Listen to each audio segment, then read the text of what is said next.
외교 안보 라인은 자주파와 동맹파 이렇게 이제 두 파가 있다라고 흔히들 얘기를 합니다. 미국을 기준으로 본다면 동맹파는 미국과 가까이 지내고자 하는 사람들이고 자주파는 미국과 멀리 지내자고 하는 사람들입니다. 그런데 지금 대통령실 정부에서는 이 동맹파에 너무 많은 힘이 실리고 있다. 그러니까 자주파의 힘을 좀 실어줘야 된다는 목소리가 나오고 있습니다. 그 대표적인 자주파의 대표 선수가 바로 정세현 전 통일부 장관인데요. 목소리 한번 들어보시죠. 대통령이 앞으로 나갈 수 없도록 붙드는 세력이 지금 정부 내에 있습니다. 이른바 동맹파들이 너무 많아요. 지금 미국이 좀 싫어올 텐데요.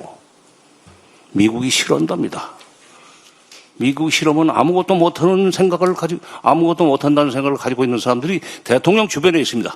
김대중 정부나 노무현 정부에서는 대통령 주변에 소위 자주파가 있으면 앞으로 나갑니다. 동맹파가 지근거리에 있으면 아무것도 못합니다. 이렇게 되면은 이재명 대통령 바보 돼요. 대통령 끝장낼 일 있습니까? 비핵화 얘기를 거기 왜 넣어요? 저렇게 강력한 비판의 목소리가 나왔습니다. 자주파, 동맹파, 이 갈등이 지금 외교 안보 라인에서는 굉장히 뜨거운 이슈거든요. 김국엽 부장관이 어떻게 보셨습니까? 저는 사실 정세현 전 통일부 장관의 얘기를 들으면서 단 하나도 이해되는 부분이 없었습니다. 네. 왜냐하면 대통령 주변에 그러면 어떤 사람이 있어야 되는 겁니까? 지금 외교관 출신들이 너무 많기 때문에 그것이 문제다라고 하고 있는데 외교 안보를 다루는 전문적인 영역에서 우리가 외교관 출신들을 기용하지 않으면 도대체 누구를 기용할 수 있단 말입니까? 그러면 뭐 대학교 때 운동권 하던 민주당의 어떤 586 세대를 우리가 기용을 한다라고 했을 때 그런 어떤 이른바 뭐 자주파라고 내세우는 사람들의 얘기를 우리가 기용했을 때 과거 정부는 앞으로 나아갔다라고 표현을 하셨는데 역사적 기억의 오류고요, 사실은. 김대중 정부라든가 노무현 정부, 특히나 노무현 정부 때도 한미 FTA 추진할 때도 결국은 동맹파들의 얘기를 많이 들어서 한미 FTA가 추진된 것이고 뭐 제주 해군기지라든가 이런 여러 가지 부분에서 결국은 밸런스가 맞았기 때문에 앞으로 나간 것이거든요.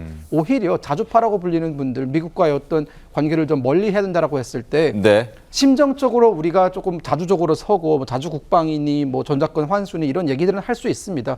그런 얘기에 환호할 수 있는 국민들도 있다라는 걸 우리가 이해할 수 있지만 우리가 이 외교라는 것은 결국은 감정으로 접하는 것이 아니라 철저히 현실적인 시각으로 대한민국 국익에 어떤 것이 도움이 되는지에 놓고 우리가 정말 치열하게 하나씩 들여다봐야 되는 것인데 지나치게 감정적인 어떤 그런 언행과 감정적인 행동들이 과연 국익에 어떠한 도움이 되었는지 우리가 과거를 돌아본다면 답을 찾을 수 있는 문제다는 생각이 듭니다. 알겠습니다.